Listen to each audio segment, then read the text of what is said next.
ba'zilar bor, ya men cho'l bilganman, men zikrimni qilmasam bo'lmaydi deb xuddi hali piri uchun zikr qilganday bo'ladi. Yo bir majburiyat uchun, yo'q, u har bir kishi o'zi uchun zikr qiladi. Misol uchun, bu bitta misolda hayotda. Qandaydir birov majburiyat uchun emas, o'zimiz uchun, o'zimizning majburiyatimiz, o'zimizning mas'uliyatimiz uchun harakat qilsak, agar haligi hasibu qabla an tuhasabu, hisobga tortilmasdan oldin o'zlarining hisob kitob qilinglar deydilar. Hazrati Ibn Umar, Hazrati Umar roziyallohu anhuning gaplari. Ana shu zo'r gap. Hisob kitobga tortilmasdan oldin ertaga qiyomatda. Bu yoqda o'zlaringni hisob kitob qilinglar, o'zlaringni taftish qilinglar. Ibrohim Azham nima deydilar? Haligi boshqalar birovda aybini bilan mashg'ul bo'lgan bir payti sen o'zingni aybing bilan mashg'ul bo'lding. Qarang, bu nima degani so'z? Bu hech qachon birovlardan har xil ayb topish kerak emas. Bundoq o'tirib har bir kishi o'zini aybini o'ylash kerak. Nima gunohlar qildim? Yoshlikda qanday gunohlar o'tdim mendan? Nima xatolar qilganman? Qanday vaqtlarni behuda o'tkazganman? Har birimizda pushaymonlik bor-da. Har birimizda.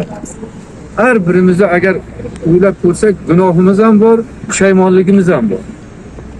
Shuning uchun birovda aybi bilan ortiqcha shug'ullanish kerak emas. Ha, hozircha faqat o'zimizda aybimiz bilan mashg'ul bo'lsak, o'shanda yutuq bo'ladi. Tasavvuf tariqatdan maqsad nima o'zi?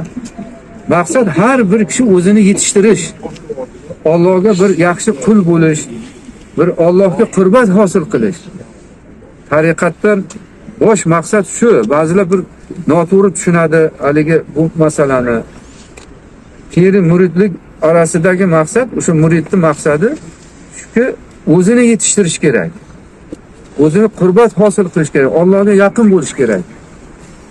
Mana shu tariqatning bosh maqsadi mana shu bo'ladi. Shunga harakat qilishimiz kerak.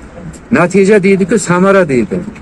Ishimizda samara bo'lib tursa, natija bo'lib tursa, agar xolis bo'lsak, Alloh natijani ham beradi, samarani ham beradi va o'shani bildiradi ham.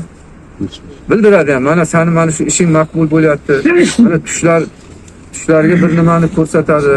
Yo bo'lmasa boshqa bir birodarlarga tushlar bir ko'rsatadi.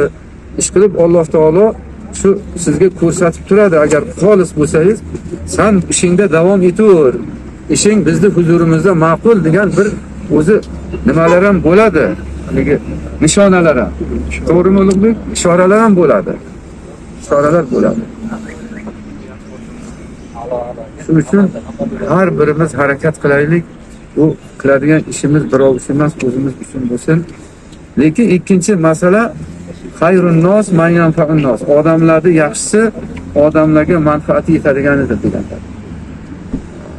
Demakki nima qilish kerak? Zikrni ham chiroyli bajarish kerak, xizmatni ham chiroyli bajarish kerak.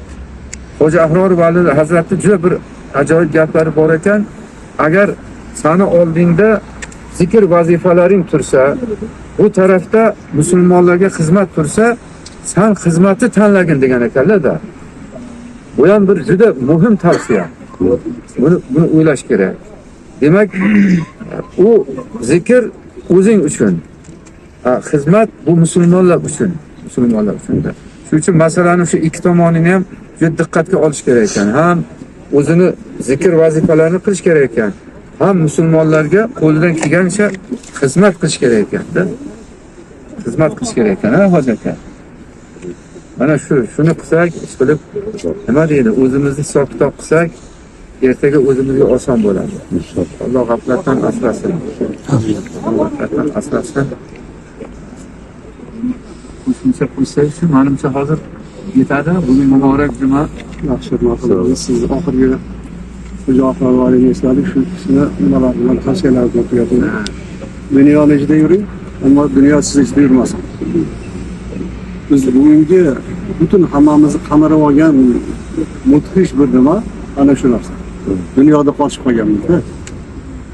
Zot va barakat nima deyaptilar? Dunyoni ichida yuring, ammo dunyo siz ichida zikr qilmasin. Ya'ni muhabbati qalbingizga o'tib qolmasin. Xo'ja Ahror Valining yana ikkita gaplari bor.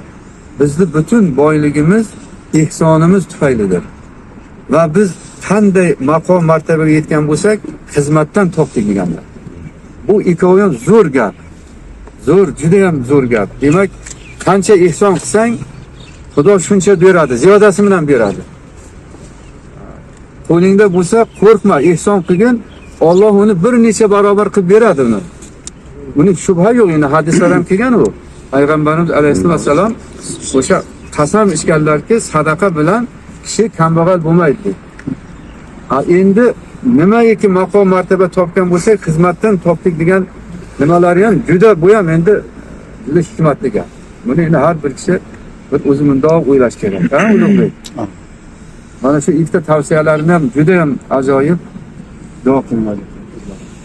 Alloh amin.